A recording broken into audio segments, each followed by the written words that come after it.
কখনো কখনো ভ্রম জীবনের প্রতিটি মোড়ে কড়া নাড়ে। প্রেমার জীবনও হঠাৎ করে পাল্টে গেল যখন তার স্বামী এবং পরিবারের একমাত্র অবলম্বন অমিত এক ভয়াবহ দুর্ঘটনায় পৃথিবী ছেড়ে চলে গেল। ধুলো আর ধাক্কায় ভরা এক রাত।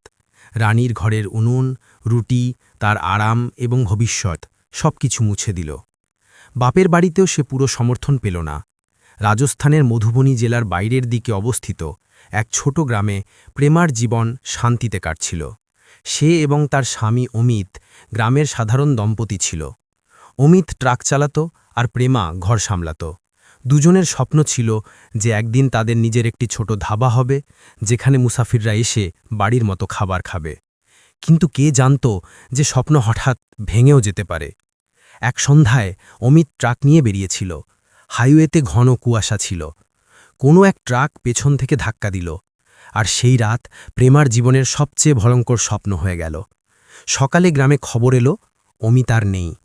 প্রেমার জন্য সময় সেখানেই থেমে গেল। তার জগৎ শূন্য হয়ে পড়ল। ঘরের উনুন ঠান্ডা, চোখ শূন্য আর মন যেন নির্জীব। শ্বশুরবাড়ির লোকেরা প্রথমে কয়েকদিন সঙ্গ দিল, কিন্তু দ্রুতই বলল, এখন তুই আমাদের কিসের কাজে আসবি? জমান মেয়ে, দুনিয়া কি বলবে? তারা প্রেমাকে ঘর থেকে বের করে দিল। বাপের বাড়ি ফিরল, কিন্তু সেখানেও পরিস্থিতি খুব একটা ভালো ছিল না। ভাই বলল, বোন, আমরা নিজেরাই দিনের মজুরি দিয়ে কোনো মতে চলি, এখন তোকে কোথা রাখব? প্রেমা তার চোখে বাধ্যবাধকতা দেখতে পেল। সে বুঝতে পেরেছিল এখন আর কেউ তাকে সাহায্য করবে না, তাকে নিজেই নিজের পথ তৈরি করতে হবে। রাতে যখন সবাই ঘুমিয়ে গেল, প্রেমা নিজের মনের সঙ্গে একটি প্রতিজ্ঞা করল, এখন আমি কারো দয়ায় নয়, নিজের পরিশ্রমে বাঁচব। সে অমিতের পুরনো নোটবুকটি বের করল। তাতে কিছু লেখা শব্দ পেল। ধাবা খুলব, প্রিমাকে সাদা সিধা খাঁটি খাবার দেব। প্রিমার চোখ থেকে জল পড়তে ফাতল, কিন্তু মনে প্রতিজ্ঞা জন্ম নিল, সেই স্বপ্ন সে পূরণ করবে। পরের দিন সকালে নিজের কাছে শুধু একটু আটা, মশলা আর সবজি নিয়ে সে বাড়ি থেকে বের হল। পুরনো স্টিলের থালা, একটি বাসন, একটি চামচ আর উনুনের স্ট্যান্ড, এইটুকুই ছিল তার সম্বল। সে পৌঁছাল মধুবনী হাইওয়েতে, যেখান দিয়ে রোজ ট্রাক আর মুসাফিররা যাতায়াত করত। সেখানেই রাস্তার পাশে একটি শাল গাছ ছিল। সে সেখানেই তার প্রথম ধাবাটি স্থাপন করল। জমিতে বসে সকাল থেকে সন্ধে পর্যন্ত বসে রইল। লোকেরা পার হতে লাগল। কেউ কটাক্ষ করল, কেউ হাসল। এক ড্রাইভার বলল, আরে বোন, ঘর পাসনি নাকি? আরেকজন বলল, খাবার বিক্রি করছো নাকি নিজেকে? প্রেমার হাত কেঁপে গেল, কিন্তু সে কিছু বলল না। তার থালা প্রায় খালিই রইল। শুধু একজন বৃদ্ধ দয়া করে কিছু খেলেন এবং 2 টাকা রেখে গেলেন। সন্ধে হতে হতে সূর্য ডুবে গেল। প্রেমার মনও ডুবে গেল। ক্লান্তি, খিদে আর অপমানের মাঝে এসে গাছকির নিচে বসে পড়ল এবং কেঁদে ফেলল। সে ভাবতে থাকল, একা নারীর পরিশ্রম করাও কি অপরাধ? কিন্তু যখন আকাশে তারা ঝলমল করতে লাগল, ঠিক তখনই কোথাও থেকে আসার এক ঝলক এলো। একটি ট্রাক ধীরে ধীরে থামল এবং ড্রাইভার নেমে এলো। লম্বা, ক্লান্ত চেহারা, কিন্তু চোখে সততা। সে ছিল ধীরেন। সে কিছু না বলে প্রেমার থালা থেকে খাবার নিল, আরামে খেল এবং টাকা রাখতে গিয়ে বলল, বোন, পরিশ্রমীর কথা ভগবান নিশ্চয়ই শোনেন। এই কয়েকটি শব্দেই প্রেমার ভেতরে নতুন শক্তি ভরে গেল। সে সিদ্ধান্ত নিল, কাল আবার আসবে। হারাটা কোনো বিকল্প ছিল না। পরের দিন সূর্যের সঙ্গে প্রেমা আবার হাইওয়েতে ছিল। সে খাবার একটু ভালোভাবে তৈরি করল এবং যা বাঁচল পরের দিনের জন্য বাঁচানোর চেষ্টা করল। এখন সে শুধু খাবার বিক্রি করছিল না, সে তার আত্মমর্যাদার ভিত্তি স্থাপন করছিল। সে জানত না যে এই ছোট পদক্ষেপই একদিন প্রেমা ধাবা নামের উদাহরণ হয়ে উঠবে। পরের দিন সকালে রাজস্থানের লাল মাটির ওপর সূর্যের প্রথম কিরণ পড়ল, তো প্রেমা আগেই তার ছোট উনুনটার পাশে বসেছিল। তার কপালে হালকা ঘামের ফোঁটা ছিল, কিন্তু চোখে রাতির পর আসা ঠান্ডা ঝলকাচ্ছিল। সে বুঝেছিল যে এখন জীবন তাকে ফেলে দেবার জন্য নয়, বরং পরীক্ষা করার জন্য এগিয়ে যাবে। সে সাবধানে লুচি বেলছিল, হাতে সরলতা এবং আত্মবিশ্বাস দুটোই একসঙ্গে। আশপাশ দিয়ে যাওয়া লোকেরা এখন তাকে মনোযোগ সহকারে দেখতে লাগল। কারো কারো মুখে বিস্ময় ছিল, কারো মুখে হাসি, কিন্তু প্রেমা কারো নজরে ভেঙে গেল না। দুপুর পর্যন্ত কিছু লোক খেতে থামল। প্রথমে শুধু 2টি থালা বিক্রি হল। তারপর এক ট্রাক ড্রাইভার এলো, সেই ধীরেন। সে মুচকি হেসে বলল, আজ খাবার আগের থেকে ভালো লাগছে। প্রেমা হালকা হাসল। কাল রাতে আমি স্থির করেছি যে এখন অভিযোগ নয়, শুধু পরিশ্রম হবে। ধীরেন খাবার খেলো এবং বলল, তুমি যদি চাও তাহলে আমি আমার কিছু সাথীকে বলে দেব, তারা তোমার এখান থেকেই খাবে। রোজ রাস্তায় ভালো খাবারের খোঁজ থাকে। প্রেমা মাথা নিচু করে বলল, নিশ্চয়ই, কিন্তু খাবারের দাম সবার জন্য সমান থাকবে। ধীরেন হাসল। এই কথাটাই তো মন ছুঁয়ে গেল। এখন ধীরে ধীরে রোজ কিছু ট্রাক সেখানে থামতে লাগল। কারোর তার সবজির স্বাদ পছন্দ হলো, কারোর তার সরলতা, আর কারোর তার পরিশ্রমের গল্প। প্রেমা বুঝেছিল ক্রেতা শুধু খাবার নয়, ভরসা কেনে। সে প্রতিটি থালাকে তার সম্মান বলে মনে করত। প্রতিটি লুচিতে তার সংগ্রামে গন্ধ ছিল, প্রতিটি ডালে তার আশার স্বাদ। কয়েক সপ্তাহের মধ্যেই তার আয় এত হতে লাগল যে সে সামান্য ঋণ শোধ করতে পারল এবং একটি নতুন উনুন কিনল। কিন্তু রাতের ঠান্ডা আর দিনের রোদে শরীর ক্লান্ত হতে থাকল। প্রেমা ভাবল, যদি ঠেলা মানে হাতগাড়ি থাকত তাহলে আরও সুবিধা হতো। এই কথাটা ধীরেন শুনতে পেয়েছিল। পরের সপ্তাহে যখন সে এলো, তার ট্রাক থেকে একটি পুরনো আর মজবুত ঠেলা নামল। সে বলল, এটা আমার এক বন্ধুর, এখন সে ব্যবহার করে না, তুমি এটা রেখে দাও, এতে তুমি ছায়া আর জায়গা পাবে। প্রেমা প্রথমে বারণ করল, না, আমি কারো সাহায্যে চলতে চাই না। ধীরেন শান্তস্বরে বলল, সাহায্য আর দয়ার মধ্যে পার্থক্য আছে। দয়া এহসান থাকে, সাহায্যে আপনত্ব। প্রেমার চোখ ভিজে গেল। সে ধন্যবাদ জানালো এবং ঠেলাটি লাগিয়ে নিল। এখন প্রেমার থালা সত্যিই পরিচয় হয়ে উঠছিল। রাজস্থানের সেই মধুবনী হাইওয়েতে লোকেদের মধ্যে আলোচনা হতো, শাল গাছের নিচে বসা সেই মহিলা আর তার খাবার বাড়ির মতো লাগে। কিন্তু যত দ্রুত প্রেমার পরিচিতি বাড়তে লাগল, তত দ্রুত সমাজের কিছু লোকের ঈর্ষাও বাড়ল। গ্রামের কিছু মহিলা ফিসফিস করে বলত, দেখো, জোয়ান মেয়ে রোজ পুরুষদের মাঝে থাকে। কেউ কেউ তো তার শ্বশুর বাড়ি পর্যন্ত গিয়ে বলল, তোমাদের বউ তো ধাবা চালায়, ট্রাকওয়ালাদের মাঝে থাকে। শ্বশুর বাড়ির লোকেরা রাগে বলল, সে আর আমাদের ঘরের নেই। প্রেমা এই সব কথা শুনি কষ্ট পেত, কিন্তু এখন তার ভেতরে ভয় আর অবশিষ্ট ছিল না। সে প্রতি সন্ধ্যায় তার ঠেলার পাশে প্রদীপ জ্বালাত এবং নিজেকে বলত, লোকেরা যা খুশি ভাবুক, আমার হাতের রুটি কারো মনকে দুঃখ দেয় না। একদিন সন্ধ্যায় তুফানি বাতাস বইল, আকাশে মেঘ, আর প্রেমার উনুন বারবার নিভে যেতে লাগল। সে ভেজা হাতে উনুনটি সামলাল। ঠিক সেই সময় সে এলো, ভেজা কিন্তু চেহারায় সেই দৃঢ়তা। সে বলল, প্রেমা, আমি ভেবেছি আমরা ঠেলাটি ঢেকে রাখার জন্য তিরপাল লাগিয়ে দেব। রাস্তায় থাকা সহজ নয়। প্রেমা বলল, তুমি সব সমস্যার সমাধান বের করতে থাকো। ধীরেন হাসল, যে কোনো শক্তিশালী মানুষের সঙ্গে থাকা সহজ হয়। ধীরে ধীরে দুজনের মধ্যে একটি বোঝাপড়া তৈরি হল। তারা দুজনে মিলে ধাবাটিকে এগিয়ে নিয়ে যেতে লাগল। প্রেমা বাজারে যেত, সস্তায় সবজি কিনত, খাতা লিখত, হিসাব রাখত। সে শিখছিল যে ব্যবসা শুধু টাকার নয়, ভরসার খেলা। দিন কাটতে থাকল। লোকেরা দূর দূর থেকে তার ধাবায় থামতে লাগল। ট্রাক ড্রাইভার, শ্রমিক, মুসাফির সবাই বলতো, এখানকার খাবার বাড়ির মতো। কিন্তু আনন্দের সঙ্গে সঙ্গে চ্যালেঞ্জও বাড়ল। কোনোদিন পুলিশ এসে জিজ্ঞাসা করত, কোনোদিন সমাজের কিছু লোক বদনাম করার চেষ্টা করত। একদিন গ্রামে দুজন লোক এলো। বোন, তুই দিনরাত পুরুষদের মাঝে বসে আছিস, লজ্জা করে না? প্রেমা দৃঢ়স্বরে বলল, পরিশ্রম করতে লজ্জা কিসের? লজ্জা তো তাদের হওয়া উচিত যারা মিথ্যা বলে সম্মান নষ্ট করে। তাদের কথা শুনে সে আরও শক্তিশালী হয়ে উঠল।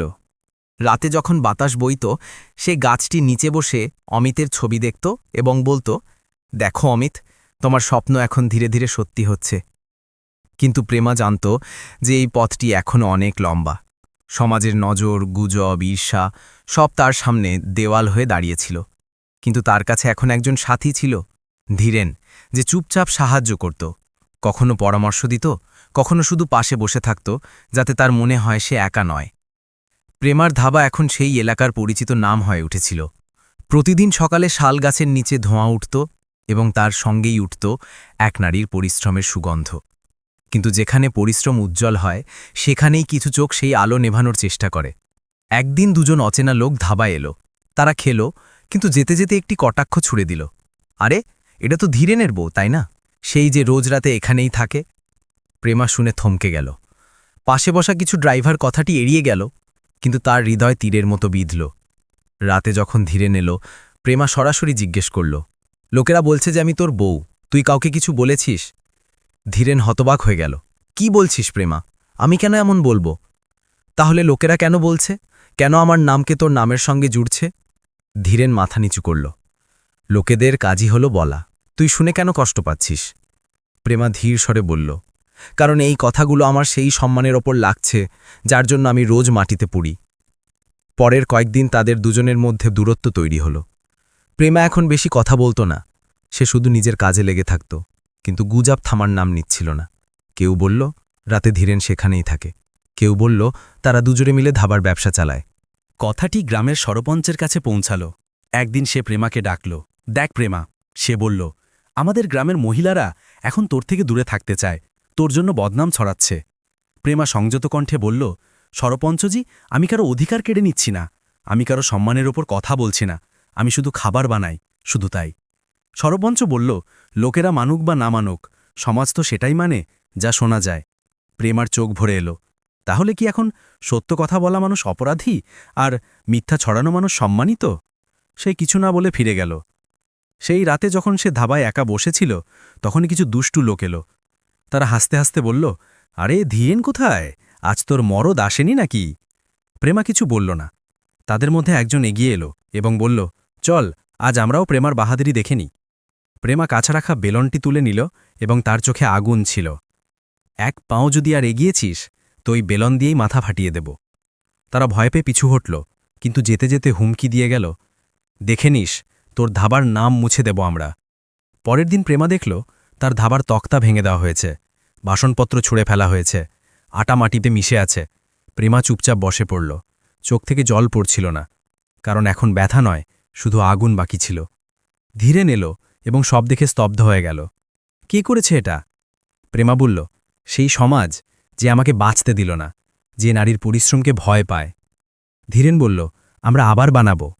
কিন্তু প্রেমা বলল, না ধীরেন, এখন ধাবা শুধু পেট ভরানোর উপায় থাকবে না, এখন এটা আমার কণ্ঠস্বর হবে। পরের সপ্তাহে প্রেমা ধাবা আবার তৈরি করল। এবার সে ওপর একটি নতুন বোর্ড লাগাল, প্রেমা ধাবা, যেখানে নারী নিজের পরিশ্রমে রুটি বানায় এবং সম্মানের সঙ্গে দুনিয়াকে জবাব দেয়। এবার লোকের ভিড় আরও বেড়ে গেল। এখন মহিলারাও সেখানে আসতে লাগল। কেউ কেউ তো নিজের মেয়েদের নিয়ে এলো, দেখো বেটা, পরিশ্রম কেমন হয়। প্রেমা বুঝেছিল, যদি সমাজের ভয় মাথা নত করে তবে জীবন হেরে যাবে। এখন সে কথা বলতে শিখেছিল, শুধু নিজের জন্য নয়, সেই সব নারীর জন্য যারা চুপ থেকে অপমান সহ্য করে। একদিন স্থানীয় খবরের কাগজের রিপোর্টার এলো। সে ইন্টারভিউ নিল। প্রেমাজি, আপনি সমাজের বিরুদ্ধে দাঁড়িয়ে সব কিভাবে করলেন? প্রেমা মুচকি হেসে বলল, আমি সমাজের বিরুদ্ধে নয়, সত্যের সঙ্গে দাঁড়িয়েছি। যখন লোকেরা তোমাকে ভাঙতে শুরু করে তখন বুঝে নিতে হবে যে এখন তুমি কিছু বড় কাজ করছো। খবর পরের দিন ছাপা হলো, প্রেমা ধাবা, এক নারীর গল্প যে রুটি দিয়ে সমাজকে জবাব দিল। কিন্তু সাফল্যের স্বাদ যত মিষ্টি ছিল, ততটাই তিক্ততা এখন ধীরেনের হৃদয়ে ঘর করে নিয়েছিল। লোকেরা প্রেমার নামে ধাবাকে জানত, ধীরেন শুধু একজন সাহায্যকারী হয়ে রইল। একদিন সে বলল, প্রেমা, সবাই তোকে প্রেমা প্রেমা বলে ডাকে, কেউ জানে না যে এই ধাবায় আমারও অংশ আছে। প্রেমা বলল, ধীরেন, তুই জানিস তো যে আমি তোকে সম্মান করি, কিন্তু এই ধাবা আমার পরিচয়ের ভিত্তি, এটিকে অন্য কারো নামের সঙ্গে জুড়িতে পারি না। ধীরেন ইপ্রস্বরে বলল, ভুলিস না, আমি না থাকলে তুই আজ এখানে থাকতিস না। প্রেমা চুপ করে রইল, কিন্তু তার হৃদয়ে প্রথমবার ধীরেনের জন্য একটি ফাটল তৈরি হল। রাতে বাতাস আবার বইল, শালগাছটি দুলছিল আর প্রেমার মন ডগমগ করছিল। সে নিজের সঙ্গে বলল, যে সফরে সঙ্গী দেওয়া মানুষও প্রশ্ন করতে শুরু করে, সেই সফর আরও কঠিন হয়ে যায়। কিন্তু প্রেমা এখন থামার পাত্রী ছিল না। সে জানত যে প্রতিটি নারীকে নিজের সম্মান নিজে তৈরি করতে হয়, পুরো দুনিয়া তার বিরুদ্ধে কেনই না থাকুক।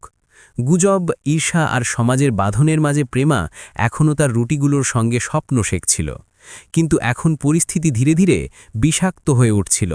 ধীরেন, যে কখনো তার সাহস ছিল, এখন তার জন্য অস্থিরতার কারণ হতে লাগল। সে প্রতিটি কথায় অধিকার ফালাতে লাগল। প্রেমা, তুই আমাকে না জিজ্ঞেস করে কোনো সিদ্ধান্ত নিবি না। প্রেমা, খবরের কাগজে আমার নাম কেন এলো না? প্রেমা প্রথমে চুপ রইল, তারপর একদিন শান্ত কিন্তু দৃঢ় স্বরে বলল, ধীরেন, তুই সাহায্য করেছিস, কিন্তু আমার জীবন আমি নিজে চালাই। তোর বদৌলতে আমি এগিয়েছি, কিন্তু এখন নিজের পরিচয় নিজে বানাবো। ধীরেন রাগে বলল, তাহলে এখন তুই আমাকে ব্যবহার করে ছুঁড়ে ফেলে দিবি? প্রেমা জবাব দিল, না ধীরেন, তুই আমার সম্মানের দেওয়াল ছিলি, কিন্তু যদি তুই আমাকে আটকাতে শুরু করিস তবে আমাকে সেই দেওয়াল পার হতেই হবে। ধীরেন কিছু না বলে চলে গেল এবং পরের দিন সে আর ফিরে এলো না। কয়েক সপ্তাহ পর হঠাৎ পুলিশ ধাবায় পৌঁছল। একজন ইন্সপেক্টর কড়া ভাষায় বলল, প্রেমা দেবী, আপনার বিরুদ্ধে অভিযোগ এসেছে। আপনার ধাবায় অবৈধ মদ এবং রাতে ভুল কাজ হয়।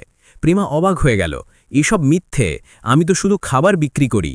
পুলিশ ঘৃণার স্বরে বলল, আমাদের কাছে সাক্ষী আছে। আর সাক্ষী হিসেবে সামনে এলো ধীরেন।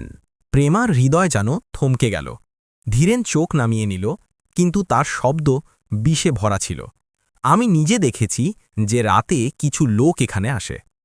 প্রেমার গালে আশুর রেখা তৈরি হল। সে ধীর স্বরে বলল, ধীরেন, তুই তো আমার সাথী ছিলি, তুই কেন মিথ্যা বলছিস? ধীরেন বলল, কারণ তুই আমাকে ভুলে গিয়েছিলি। প্রেমা, তোর পরিচয়ে আমার নাম থাকা উচিত ছিল। পুলিশ তাকে আটক করল। গ্রামে খবর আগুনের মতো ছড়িয়ে গেল। দেখো, প্রেমা সেটাই বের হলো যেমনটা আমরা ভাবতাম। কিন্তু সেই রাতে যখন সে জেলের কোঠায় বসেছিল, তখন তার ঠোঁটে হালকা হাসি ছিল। সে বলল, হয়তো ভগবান চায় যে আমি শুধু ধাবার নয়, প্রতিটি নারীর কণ্ঠস্বর হয়। কিছুদিন পর তার কেস আদালতে পৌঁছাল। প্রেমা একজন মহিলা আইনজীবী নীলিমা রায়ের সঙ্গে যোগাযোগ করল। নীলিমা বলল, প্রেমা, তোর কেসে সমাজের চিন্তাভাবনাও কাঠগড়ায় দাঁড়িয়ে আছে। আমরা এই কেসটি শুধু তোর জন্য নয়, সবার জন্য লড়ব। আদালতে যখন প্রেমাকে পেশ করা হলো, সবার নজর তার উপর ছিল। কেউ অবজ্ঞা করে, কেউ সহানুভূতি নিয়ে। কিন্তু প্রেমার চোখে শুধু সত্য ছিল। সরকারি উকিল বলল, এই মহিলা ধাবার নামে ভুল ব্যবসা করে। প্রেমা শান্ত রইল। তারপর তার আইনজীবী নীলিমা বলল, মাইলর্ড, যদি পরিশ্রমী মহিলারা ভুল হয়, তবে কি ক্ষুধা মেটানো রুটিগুলোও অপরাধ? সে প্রমাণ রাখল, ধাবার রসিদ, গ্রাহকদের জবানবন্দি এবং এমনকি ধীরেনের পরস্পর বিরোধী জবানবন্দিও। ধীরেনকে যখন সাক্ষীর কাঠগড়ায় ডাকা হল, নীলিমা পাকে জিজ্ঞেস করল, আপনি কি কখনো প্রেমাকে কোনো বেআইনি কাজে দেখেছেন? ধীরেন চুপ রইল। আপনার কি তার বিরুদ্ধে কোনো ব্যক্তিগত অভিযোগ আছে? ধীরেনের সুখ ভরে এলো। হ্যাঁ, সে আমাকে ভুলে গেল। নীলিমা মুচকি হেসে বলল, মহামান্য আদালত, এটি প্রেমের মামলা নয়, সম্মানের মামলা। আদালতে নিস্তব্ধতা নেমে এলো।